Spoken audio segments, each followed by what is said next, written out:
그날이 오고 있다입니다. 같이 읽어볼까요? 그날이 오고 있다. 그날이 오고 있다. 그날, 코로나가 끝날 그날도 분명히 올 것이고 일상의 소소한 기쁨이 회복될 아마 그날도 분명히 올 것입니다. 저는 저희 딸들에게 카톡을 하면서 딸들아, 곧 만날 거다. 꿋꿋하게 참자 하면서 제가 눈물을 머금고 카톡을 계속해서 보내고 있습니다. 곧 만날 날이 올 것이다 하는 기대감이 있지요. 자녀를 군대에 보낸 부모님들 어떻게 하나요? 자식들이 군대에 제대할 날을 이렇게 줄여가는 그러한 카톡을 제가 보기도 하고요. 또 출산한 가정들 보면 기쁨이 더 늘어나가지고 좋다 하는 그 날짜를 세기도 합니다. 또 젊은 친구들 연애하는 날짜를 계산하면서 오늘이 며칠이다 그렇게 말을 합니다.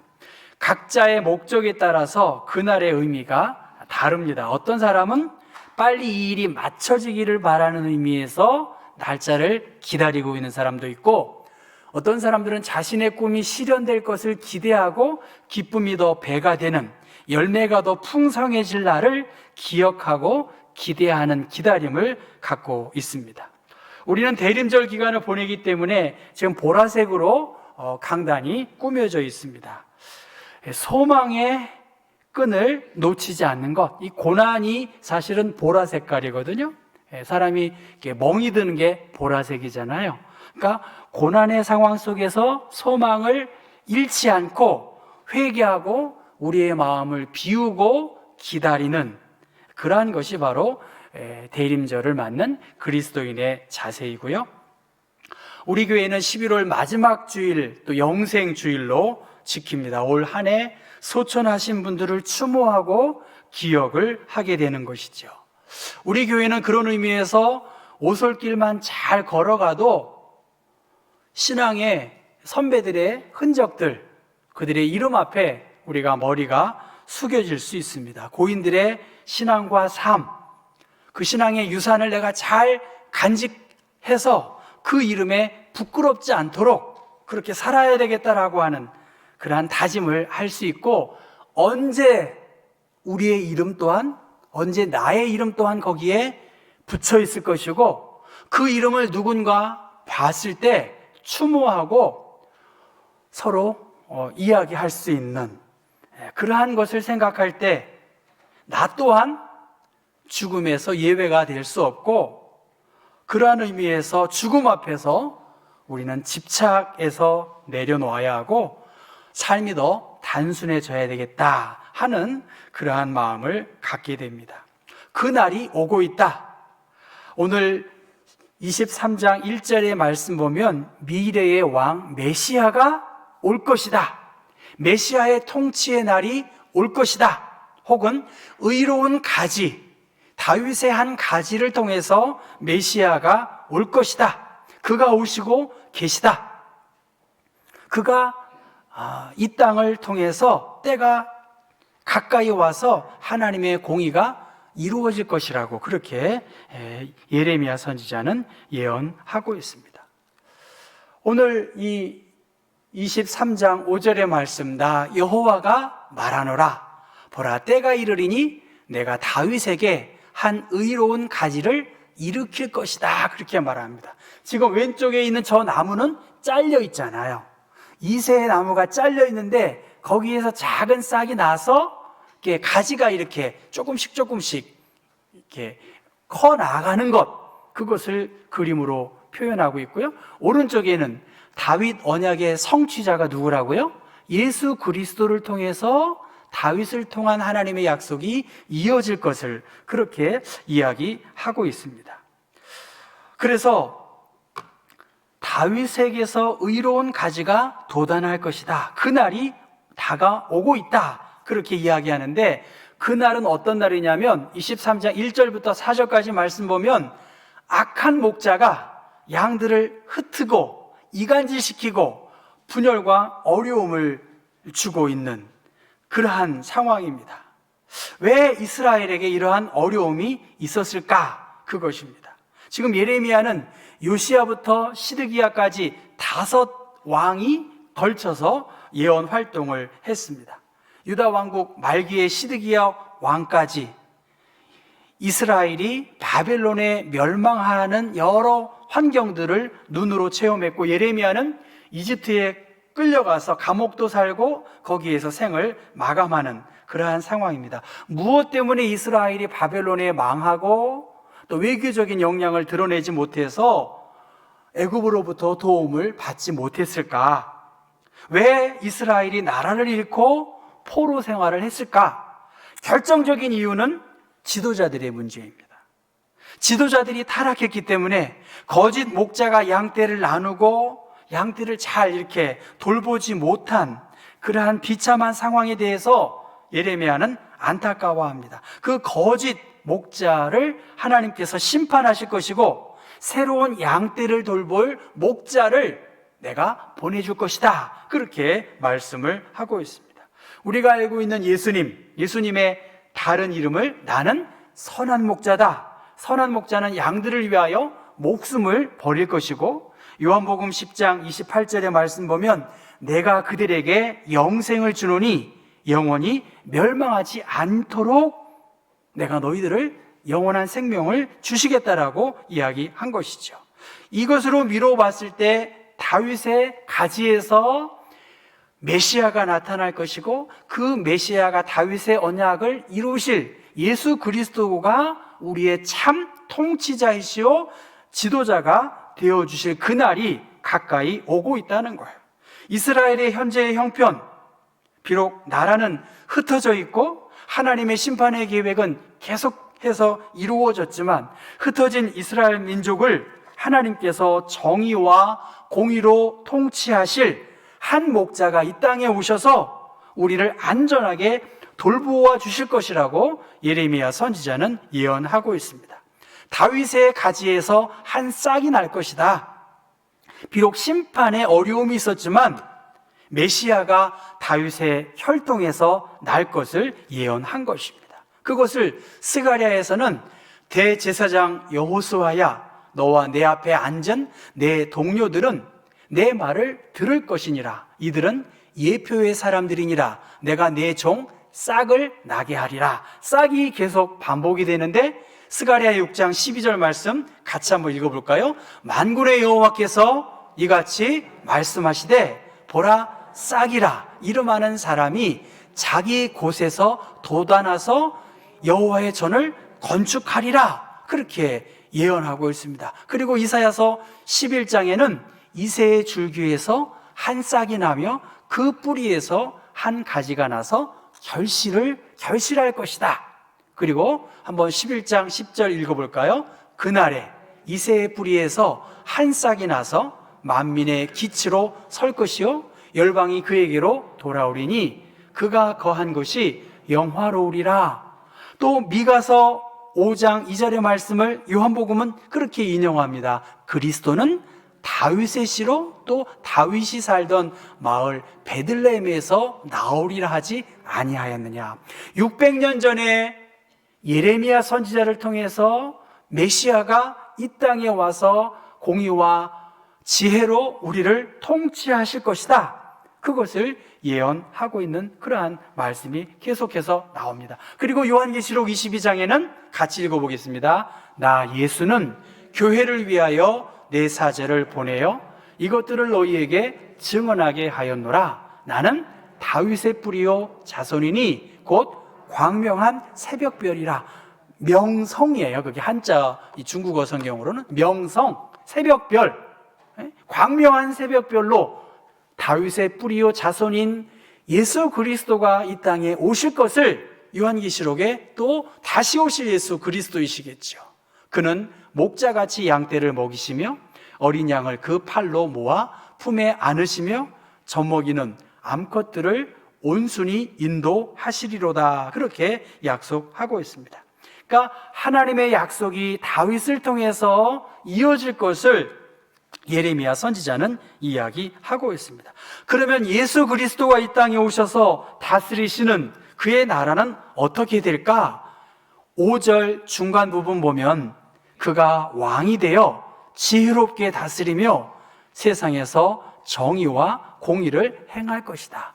우리의 구원자이시오 생명 되시는 예수 그리스도, 그분은 지혜롭게 우리를 다스릴 것이고 세상에서 정의와 공의를 행할 분이시기 때문에 이스라엘 백성들 너희들 희망을 잃지 말라고 그렇게 이야기하고 있습니다.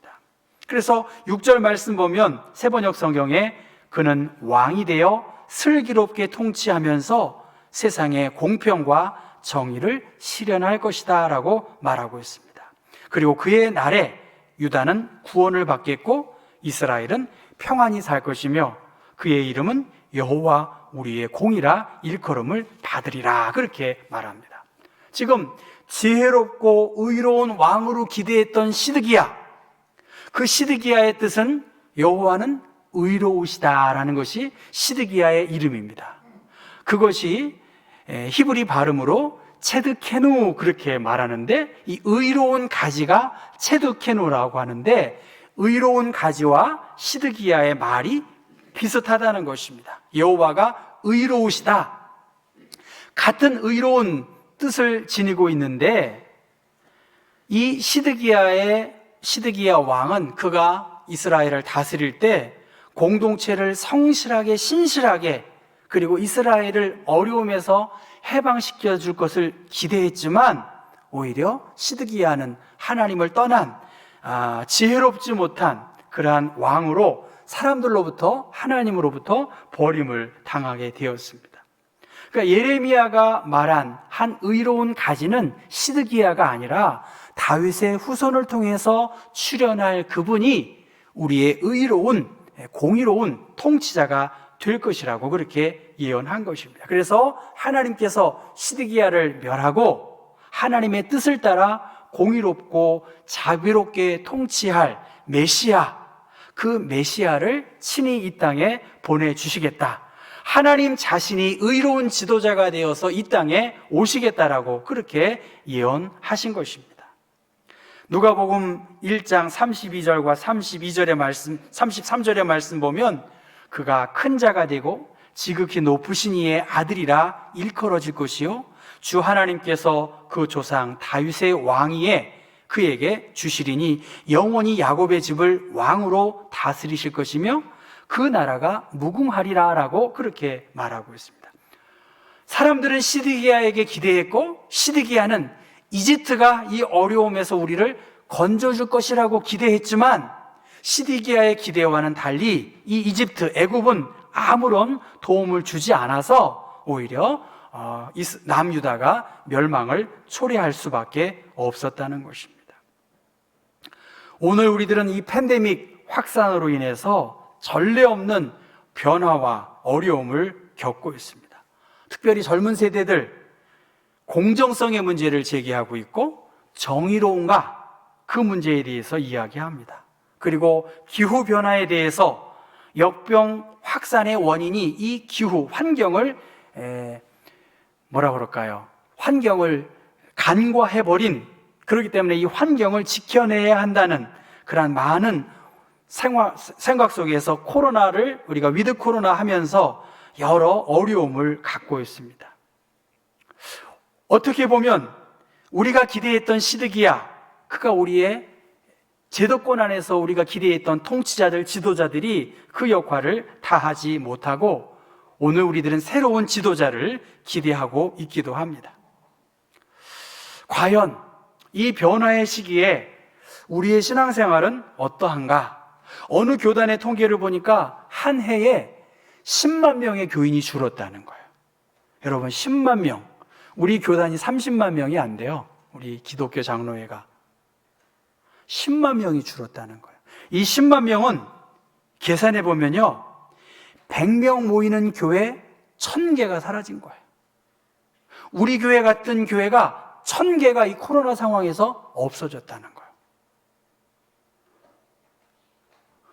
곰곰이 생각해 보셔야 합니다. 1000개 교회가 없다. 우리 100명 모이는 교회, 좀 더 모이긴 하지만 말이죠.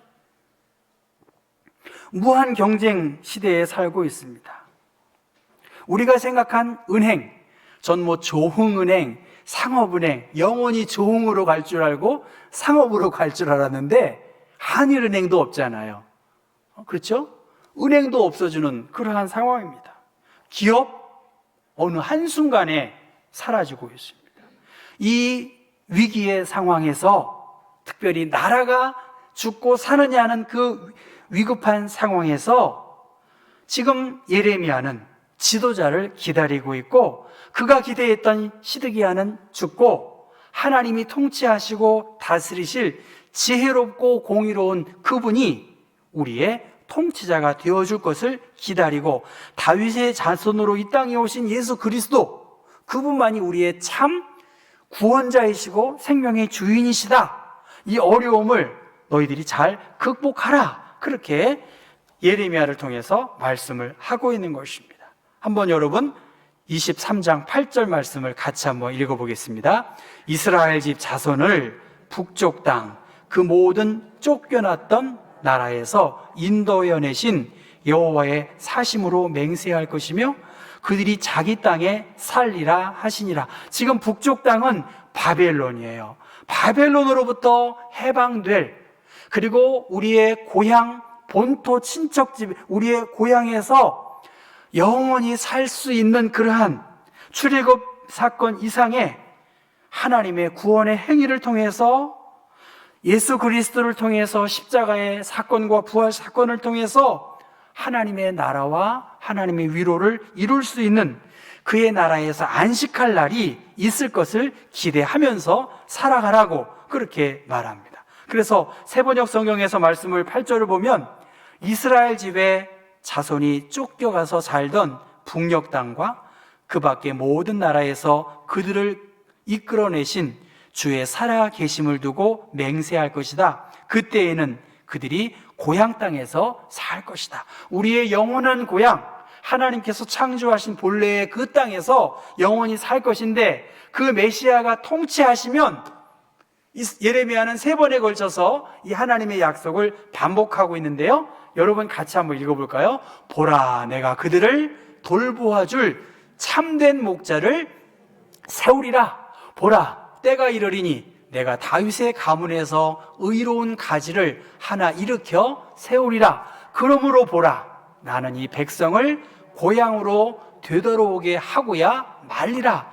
예수 그리스도께서 이 땅에 오셔서 의로운 가지로 우리를 일으키시고 우리를 회복해 주실 그 나라, 그 하나님의 나라가 우리 가운데 있을 것을 우리가 확신하고 살아가야 한다. 그리고 이 하나님의 나라의 백성답게 우리는 새 하늘과 새 땅을 창조하신 하나님, 그 하나님께서 영원히 기뻐하고 즐거워하며 살도록 우리를 창조하시고 계획하신 대로 우리가 그러한 삶을 기다리고 살아야 한다라고 그렇게 이야기합니다.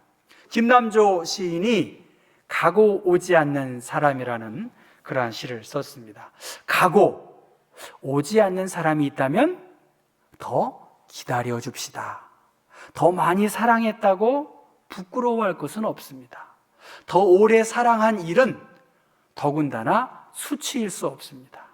요행이 그 능력 우리에게 있어 행할 수 있거든 부디 먼저 사랑하고 많이 사랑하고 더 나중까지 지켜주느니 됩시다. 그렇게 이야기했습니다.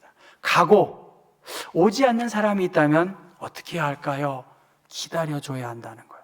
더 많이 사랑해줘야 하고 하는 그러한 모든 선행의 모습들이 부끄러워할 이유가 없다는 것입니다. 사랑하는 성도 여러분, 좀 기다려줘야죠. 잘 되기를 바라면서 기다려줘야 돼요. 저 사람이 안 될 거야 하고 안 될 때만을 바라보고 기다리면 이건 하나님의 사람이 아니죠. 상대방이 잘 되기를 기다리고 그 사람이 더 사랑이 필요한 존재구나라고 더 사랑해 줘야 되겠죠. 부디 먼저 사랑하고 많이 사랑하고 더 나중까지 지켜주느니 여러분, 그런 분 되었으면 좋겠어요. 아멘인가요? 네, 더 많이 사랑하고 기다려주고 격려해주고, 그것이 예수 믿는 사람 아니겠습니까? 더 많이 사랑할 수 있는 사람, 기다릴 수 있습니다. 더 인격적으로 깊이가 있는 사람, 참을 수 있겠지요. 주님의 오심을 기다리는 대림절, 사실 우리는 주님을 기다리는 것 같지만 주님께서 탕자의 비유처럼 집 나간 아들이 언제 돌아올지를 기대하고 기다리고 있어요. 여러분을 주님이 기다리고 계시는 거예요. 여러분이 주님을 기다리는 것이 아니라 주님께서 어서 돌아오, 주님의 집으로, 주님의 내 마음의 중심에 예수를 그리스도로 믿는 그러한 그리스도인으로 온전한 하나님의 백성으로 살도록 주님은 지금도 기다리고 계시는 것입니다. 그래서 헬무트 틸리케는 기다리는 아버지, 그것이 바로 하나님이라고 비유해서 그렇게 이야기하고 있습니다. 나를 얽어매고 있는 것, 죄와 사망의 모든 법, 로마서에는 생명의 성령의 법으로 우리를 해방시켜 주셨고, 그리스도 예수 안에 있는 자에게는 결코 정죄함이 없다라고 그렇게 말하십니다. 예수원을 세운 대천덕 신부님은 살아생전에 한국의 정치 지도자들, 그리고 교회의 지도자들을 위해서 날마다 하루 3번 이상 기도 드렸다고 합니다. 나라를 위해서, 교회의 지도자들을 위해서 3번 이상 기도했다는 것이지요. 불평과 비난이 우리의 신앙의 습관처럼 자리 잡으면 100% 신앙이 자랄 수가 없습니다. 불평, 원망, 감사는 사라지고 더 사랑하고 기다려주지 않고 흠집만 잡으려고 한다고 한다면 하나님의 나라는 요원한 것이지요. 삶은 어떻게든 방법을 찾아낸다, 삶은 어떻게든 해결책을 준다라고 주라기 교원의 영화의 명대사에서 나왔다고 합니다. 삶은 어떻게든 방법을 찾아낼 수 있다는 것이죠. 오늘 우리들의 많은 문제, 시간의 문제라고 봐요. 리더십의 문제라고 봐요. 엘리베이터, 시간의 문제라고 생각해요. 내가 왜 엘리베이터 때문에 괜히 스트레스 받아? 나 관계없다. 시간의 문제다. 분명히 시간의 문제지 저는 엘리베이터가 설치될 것이라고 믿습니다. 여러분 그런가요? 동의하시죠?